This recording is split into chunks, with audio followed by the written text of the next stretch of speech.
Olá pessoal, tudo bem? Seja muito bem-vindo a mais uma aula aqui do nosso canal. No vídeo de hoje nós vamos aprender como calcular o diâmetro e RPM da broca para fazer roscas com o conjunto de machos.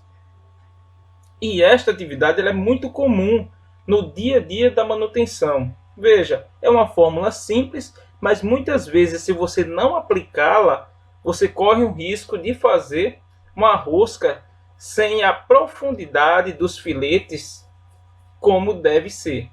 Então veja só, nós temos aqui como exemplo um parafuso M10 por 1,5, onde esse M está dizendo para nós que é um parafuso com rosca métrica e 1,5 é o seu passo.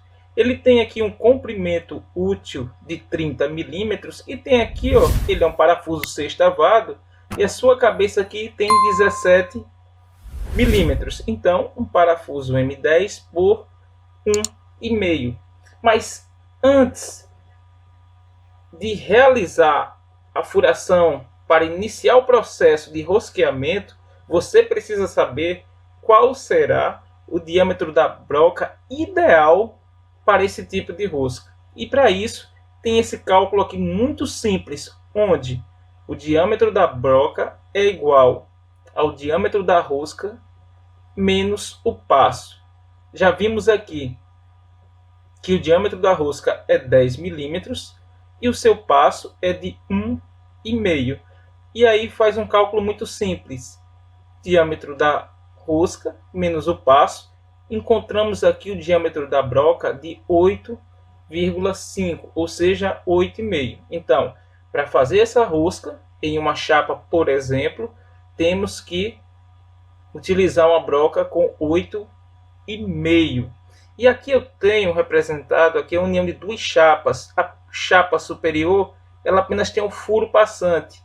A chapa inferior tem o seu furo roscado, a qual está representada aqui.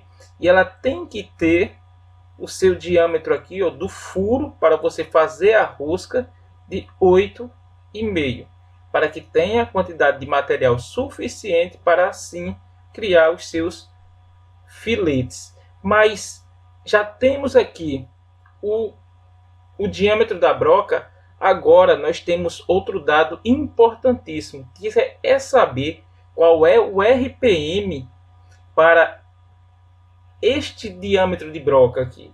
Também eu não posso colocar, principalmente aqui na furadeira de bancada, qualquer rotação para fazer esta furação. Para isso nós também temos cálculos que podemos encontrar qual a rotação indicada para esse diâmetro da broca e também em relação ao material que será furado. Nesse caso aqui, será o material de aço 1020. E quando nós temos aqui o aço 1020, ele já aponta uma velocidade de corte de 35.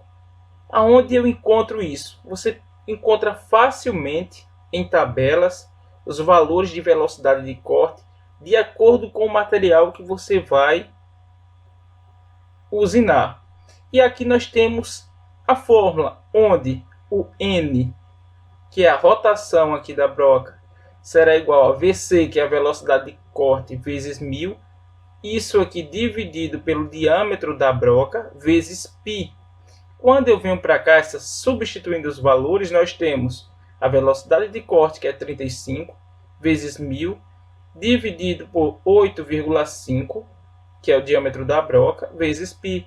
Encontramos um valor para essa rotação aqui, ó, de aproximadamente 1.310 RPM. É possível que você não encontre esse valor ideal lá na sua furadeira, seja ela por correia, seja ela por alavancas, mas você vai ter um valor próximo. Você sabe, se não utilizar aqui a rotação correta, você vai danificar a sua broca, ou seja, você não está fazendo um serviço tecnicamente.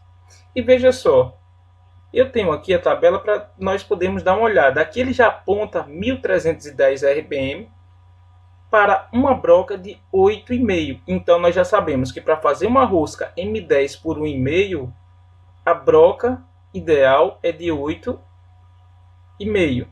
E a rotação para esta broca aqui é 1310. Vamos dar uma olhada na tabela.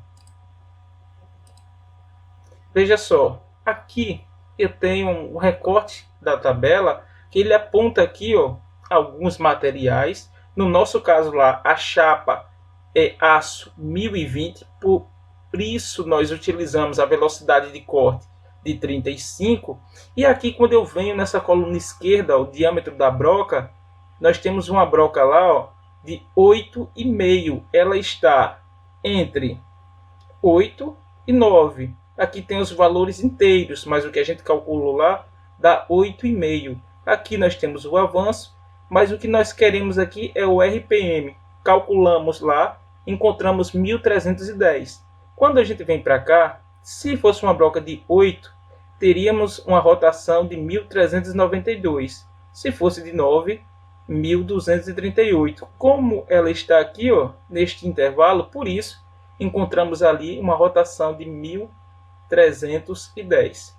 Onde aqui nessas colunas eu tenho os RPMs de acordo com o material que será usinado. No caso ali, furado. O alumínio, o latão, o cobre, o ferro fundido e assim por diante. Então veja só, são fórmulas simples, porém muito úteis no dia a dia da manutenção. Até porque isto é uma atividade rotineira que acontece constantemente aí no seu dia a dia, tá certo? Então essa foi a nossa dica de hoje, espero que tenha gostado. Se você gostou, curte. Se ainda não é inscrito no canal, por favor, se inscreva. Continue aí acompanhando os nossos conteúdos. Um grande abraço e até as próximas aulas.